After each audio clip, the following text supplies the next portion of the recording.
বিবেকহীন মানুষ কারো গায়ে লেখা থাকে না, তাদের কাজকর্মে এগুলো প্রকাশ পায়। দেখেন, এত বড় একটা খাল, এদিক থেকে শুরু করে শেষ নেই। আবার ওই যে নীল নেট দিয়ে ঘেরা, এর ওপারে শেষ নাই। তারপরও মানুষ ওইদিকে জাল না পেতে জাল পাতে সবের ভিতরে।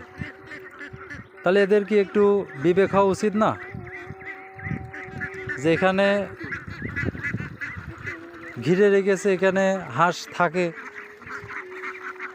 তাহলে এর ভিতরেই কেন জাল পাততে হবে? এই বিবেকহীন মানুষগুলো কখনোই বিবেকবান হবে না।